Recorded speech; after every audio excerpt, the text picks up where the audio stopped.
On the surface, Courage the Cowardly Dog is a show with a genius premise. It's a show that takes place in a creepy old house in the middle of nowhere that tends to play on tropes from classic and popular horror films. In my opinion, it had a completely different vibe from anything Cartoon Network was doing at the time. Courage the Cowardly Dog premiered on Cartoon Network in November of 1999. At the time of premiere, it was aired alongside the likes of Dexter's Laboratory, Johnny Bravo, the Powerpuff Girls, Ed, Edd n Eddy, and so on. All shows that had radically different premises, but at the core, they were all children's cartoons that relied heavily on comedy to entertain the viewer. Whereas Courage the Cowardly Dog definitely relied on comedy, it wasn't the same kind of comedy you'd see in a lighthearted show like the Powerpuff Girls. The comedy was often dark and surreal, as we would see the main characters thrown into bizarre, disturbing, and often paranormal or supernatural situations. The show's creator, John R. Dilworth, would originally pitch the series to the show What a Cartoon with a pilot titled The Chicken from Outer Space. What?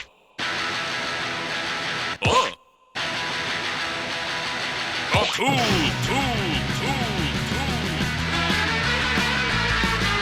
Which would air on Cartoon Network in February of 1996. The pilot was such a hit that it was nominated for an Academy Award, though it ultimately lost to Wallace and Gromit. Due to the popularity of the pilot, Cartoon Network gave Dilworth the green light for a series, and the rest is history. The show had 4 seasons that were complete gold in my opinion. Where shows like SpongeBob SquarePants and The Fairly OddParents would lose steam after a few seasons and decline in quality, Courage the Cowardly Dog is a show that I feel maintained consistent quality from start to finish. John R. Dilworth is someone that I personally look up to.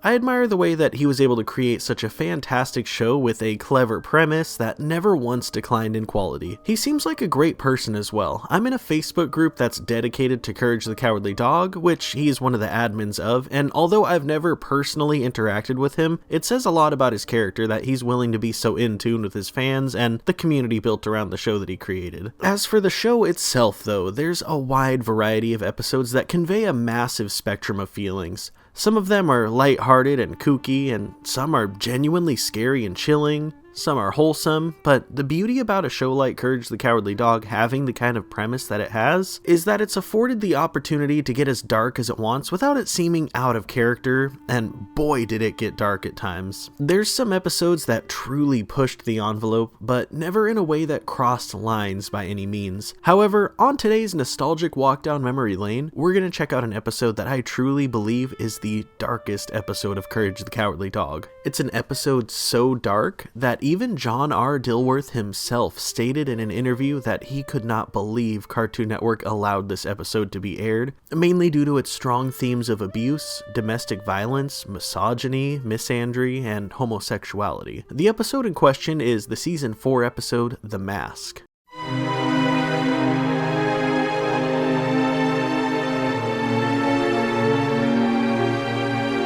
This episode starts out at the farmhouse with Courage napping by the chicken coop while Muriel collects eggs from the hens. We pan over to see what appears to be a mysterious person dressed in a white robe and a white mask with seemingly feminine features. The person walks right up to Courage and this happens. Dogs are evil. Huh?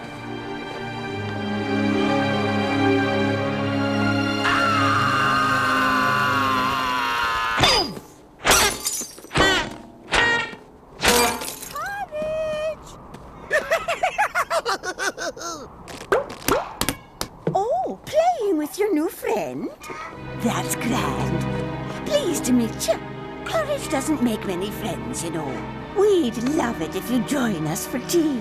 As Muriel walks away, the person proceeds to beat Courage senseless with a washing machine. We then cut right on over to the kitchen of the Bag household. My name is Kitty, and I've come from the wrong side of the tracks. My closest friend, Bunny, Yes? fell in love with a gangster. He treats her like she's his slave. My kind of guy. He's a low-down, dirty dog. Oh, gracious me. When he found out I was trying to get Bunny to run away, he threatened my life. Oh, my. Muriel empathizes with Kitty as Courage points out his awful head wound, but he's quickly dismissed by both Muriel and Eustace, who tell him to stop interrupting. Kitty explains that she was forced to leave her home and her best friend, but she's lost without her. She says that she can't face the truth that she'll never see her best friend again. Take that mask off, you might see better.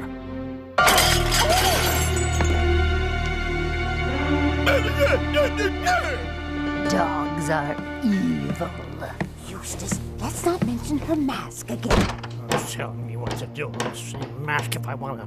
Later that night, we see Courage watching TV all by himself in the living room when Kitty approaches him. She proceeds to beat him with a halibut while Muriel stands by idly, thinking that they're just having fun. Later that night, we see Courage come upon Muriel, who's unclogging the toilet. He offers to help, and Muriel walks away to get Eustace.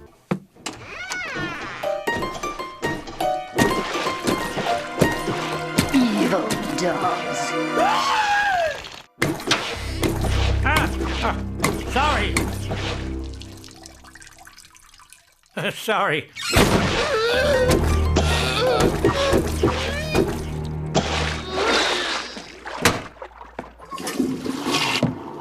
You fixed the toilet, Eustace. Good job. Blah, blah, blah.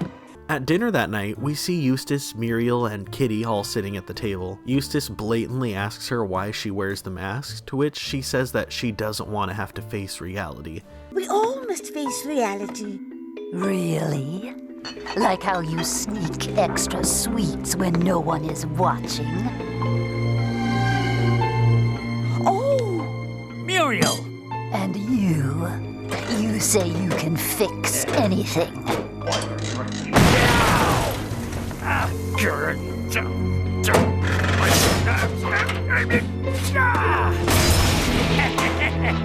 Muriel, I fixed it.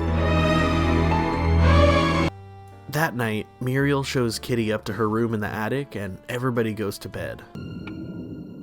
Eustace, do you think I eat too much? Nah, the masked lady. I can fix anything. Well, good night, Eustace. Yeah. Meanwhile, Courage is peeking through the keyhole into Kitty's room where he sees her playing with a small toy mouse as she then proceeds to take off her mask, and at that moment, we see her face for the first time.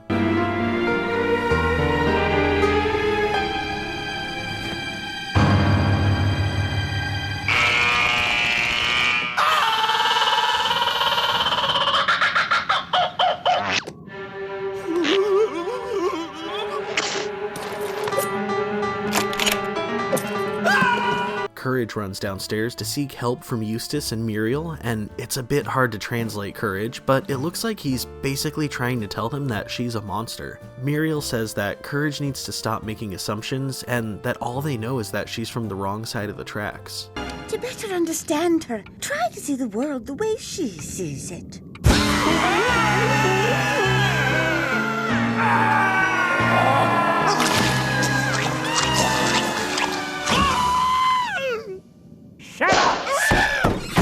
Courage thinks about the mouse and tries to figure out the significance of it. However, he just gets the idea to take the mouse and show the police in hopes that Kitty's wanted and to have them confront her and take her away. With Muriel and Eustace asleep, Courage locks them in their room and he puts his plan into action. We see him scale the side of the house and go into Kitty's room where she's sleeping while holding the mouse. He very carefully attempts to take it by tickling her with a massive feather so that he can snag it while she's scratching herself. Courage then goes down, hops into Eustace's truck, and he just drives away. We cut over to a diner that Courage is at when this happens.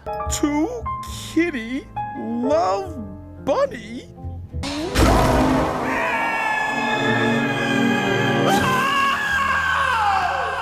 Hey, there'll be none of that around here. Ain't that Kitty's mouse? You a friend of Kitty and Bunny? Right. Bunny's in a bad way without Kitty. These two was the sweetest gals that ever lived. But Bunny's guy, Mad Dog, he didn't like 'em being so friendly-like.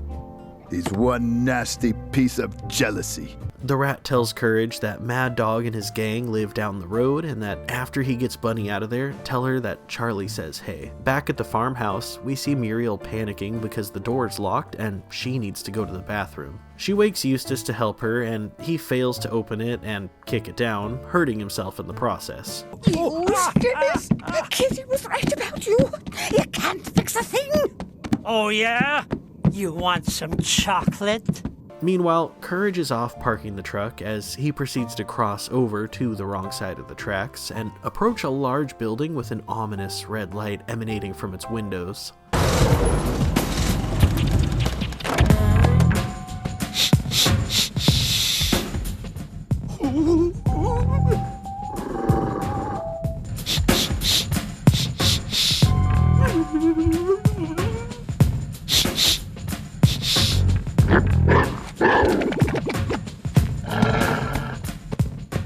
Move your tail, Bunny.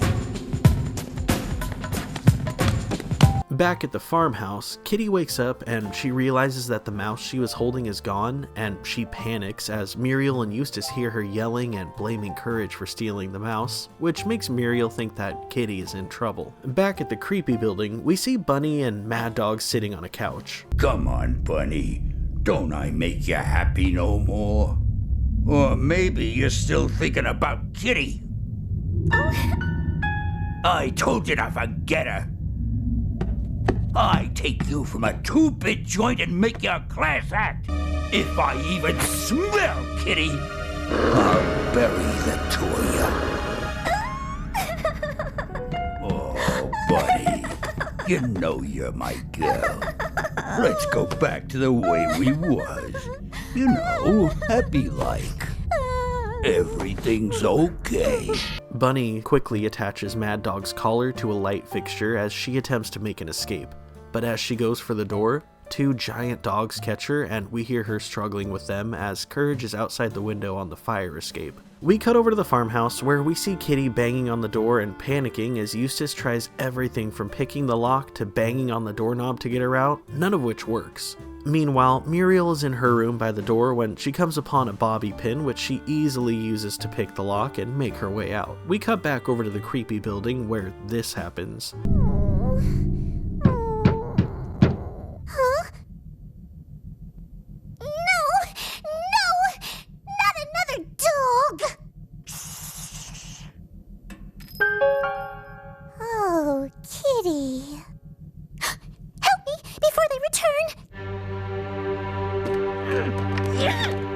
Courage straight up throws himself through the window and makes quick work of digging Bunny out. When one of the huge dogs hears the commotion and walks in, we see Courage turn the light out as he literally destroys the dog with a shovel, leaving it unconscious and injured. We cut over to the farmhouse again, where this is happening. What in the world are you doing, man? Stand back, Muriel. I can't open the door any other way. That's all right, Eustace. Try this. Just a bobby pin. I could have thought of that. I've decided to cut back on Miss Sweets. She's gone. Back at the scary building, we see 2 dogs with massive head wounds buried in the pot that Bunny was in as Courage is nearby recovering from the obviously hefty battle. Mad Dog starts to approach as Courage throws himself out of the window and escapes.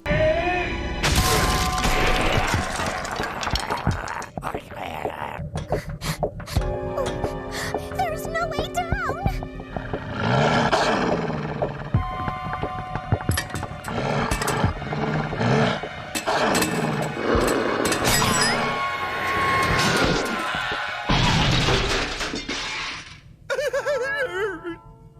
We see a train approaching in the distance as Courage and Bunny are fleeing on foot. Meanwhile, Mad Dog is in pursuit in his pink car. Courage nobly gives Bunny the mouse toy that belongs to Kitty as he tells her to run, leaving himself as a target for Mad Dog to hit. However, at the last second, Mad Dog turns as he races after Bunny at full speed, seeming ready to just mow her down in cold blood. Courage sprints after the car at full speed and jumps through the back window as he grabs the steering wheel and gets the car on the train tracks, going head first into the train.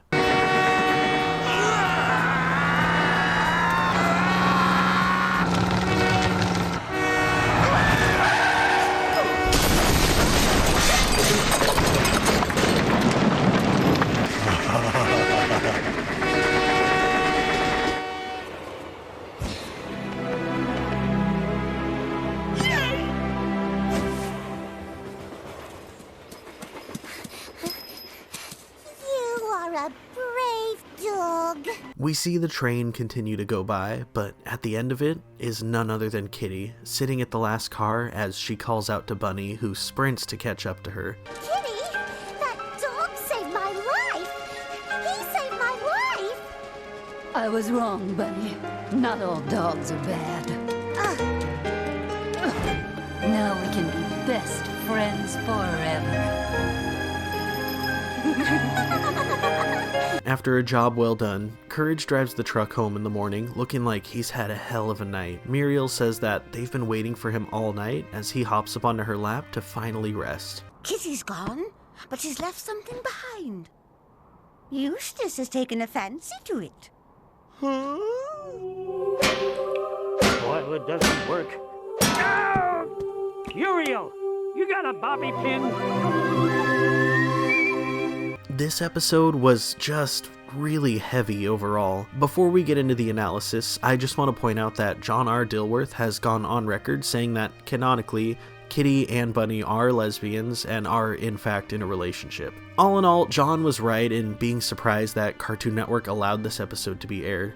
There's a lot of themes in this episode that were dark in general, but especially considering the time frame that this episode aired and the implication that Kitty and Bunny are in a relationship. Nowadays, as it pertains particularly to TV, media, children's cartoons, the LGBTQ+ community is pretty widely accepted. It's completely normal to see a show portray a same-sex couple in this day and age. But back in the 90s and early 2000s, that definitely wasn't the case. If a show wanted to portray a relationship like that back then, it was more often than not hinted at or implied like it was in this episode. They never once mentioned them being lovers, and they only referred to each other as best friends, but looking back at this episode, it's rather obvious what they were trying to portray. That's a bold move for the show, and a bold move for Cartoon Network to air an episode like this during the time that it did. Back then, shows weren't really progressive in that regard, and society as a whole wasn't as accepting as the LGBTQ+ community as it is nowadays. In a lot of ways, episodes like this can be considered pioneers for directing TV and cartoons in the direction of normalizing same-sex relationships, which in my opinion is a fantastic thing. Representation is very important, and it makes me happy that society and TV have grown over time to be more welcoming to all genders and orientations. Aside from that though, there's quite a bit to unpack here. Kitty's transformation throughout the episode is an amazing thing to watch. In the beginning, she's an angry, spiteful person who literally beats Courage senseless just based on the fact that he's a dog. She's heartbroken and left with deep trauma based on what happened between her and Bunny.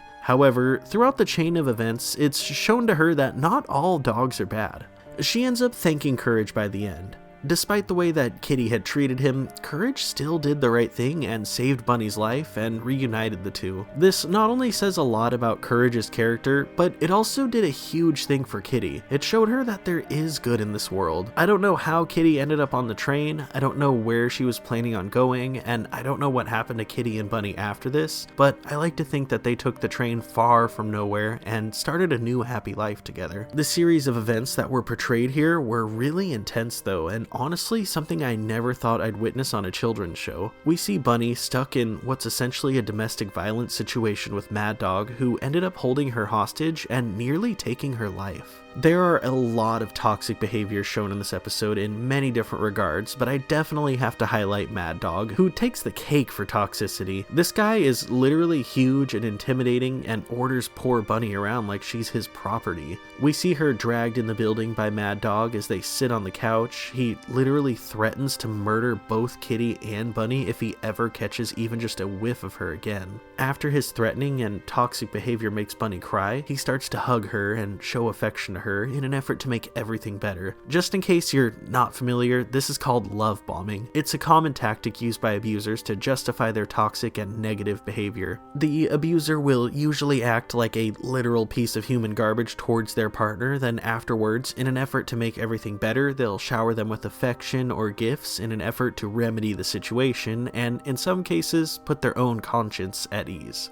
The height of toxicity comes at the end, when we see Bunny and Courage running from Mad Dog and he chases her in his car at full speed, essentially adopting the mindset of, if I can't have Bunny, then no one can. The behavior that's portrayed by Mad Dog in this episode is just disgusting, and it really blows my mind that Cartoon Network allowed this to be aired, but in some ways, I'm glad they did. This episode is full of life lessons to be learned and is a great example of how not to treat a partner. This also comes full circle with how they portrayed Eustace's and Muriel's relationship. After Kitty, who, mind you, was in one of the darkest moments of her life, pointed out that Muriel sneaks treats when no one's around or watching, and that Eustace can't actually fix anything, we see them begin to take digs at each other in a very petty way.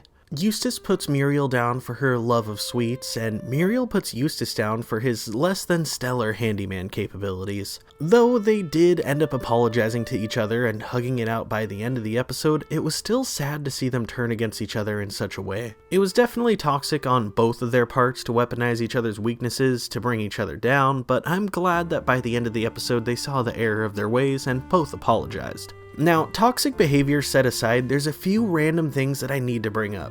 First of all, from the start of the episode, Courage was terrified of Kitty, even when she was just a mysterious masked figure, which is understandable. His first meeting of her involved him getting completely bludgeoned by her, so of course he's gonna be terrified. That mask is also pretty creepy, and her demeanor was rather ominous, so you can't blame him for being scared. But oddly enough, Courage's fear seems to reach an all-time high during this scene, where he's looking in through the keyhole at her room and he sees her take off her mask for the first time. For some reason, when he sees her face for the first time, he is just petrified. This wouldn't really make much sense. Like, his initial fear of her is definitely warranted, but it confused me that the fact that she was a cat just scared the daylights out of him. I mean, I guess if we keep in mind that the only other cat that Courage has interacted with in the series was Cats, who has tormented him for many episodes, it kinda makes sense. Maybe he's just scared of felines in general as a result of Cats' constant tormenting, but still, initially it was just kind of a weird thing to witness.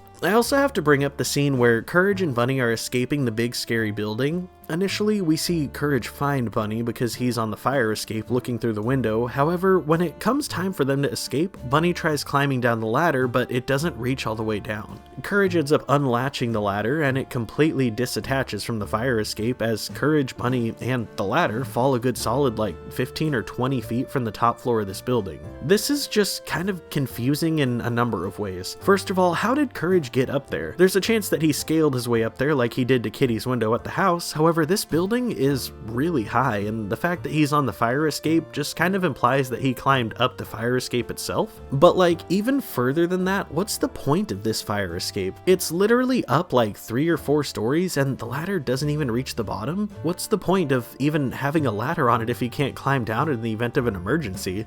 In all reality, if this building did end up on fire and fully involved, people would climb out the window and onto the fire escape and literally just have nowhere to go but stay there and burn. That specific point doesn't necessarily contribute to how dark this episode is, but it's definitely something weird that I just felt the need to bring up. The last thing that I need to bring up is Kitty's mask. Partway into this episode, she reveals to Eustace and Muriel that she wears the mask because she doesn't want to have to face reality. That, in and of itself, is sad and very dark, but I do see where she's coming from, all things considered. This is a rather blatant reference to personality masking. In a psychological sense, masking is the act of hiding your authentic self in an effort to gain greater social acceptance. One whose masking is essentially camouflaging their true personality and emotions. In this case, Kitty is literally masking to hide her true emotions and trauma from the general public. This was symbolic, and it hit really hard for me. However, things take an interesting turn partway into the episode. We see Kitty take her mask off at nighttime to go to bed, and she literally never puts it back on. She was so distraught by losing the mouse that Bunny gave her that she ended up leaving the farm through a window in a rush and completely just leaving behind her mask. It's essentially implying that wearing the mask and carrying around the mouse that Bunny gave her was a coping mechanism for her to be able to process what she had been through and to keep her composure. However, when she found out that the mouse was gone, all bets were off and she completely lost it. Understandably. That mouse is a symbol of Bunny's love for Kitty. It was a gift that Bunny gave her, and at this point, it's literally the only thing she has left of Bunny other than the memories that they share together. It was as if without that mouse, all bets were off and any attempt at masking was just off the table completely, which again is totally understandable. We can't blame Kitty for being devastated at the loss of that mouse given all the trauma that she's had to face at this point. However, at the very end, something really interesting happens.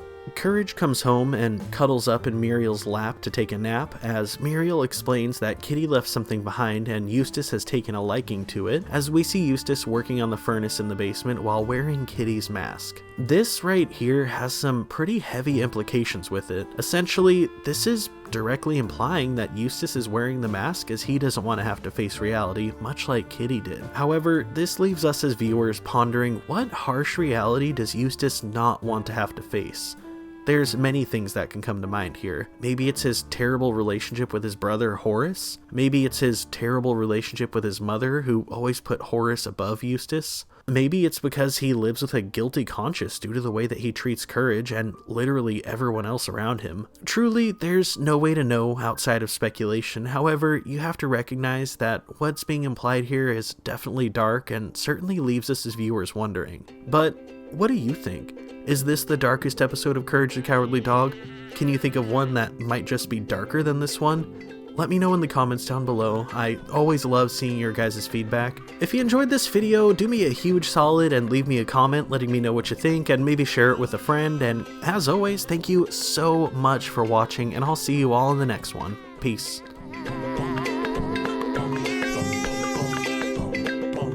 Stupid dog!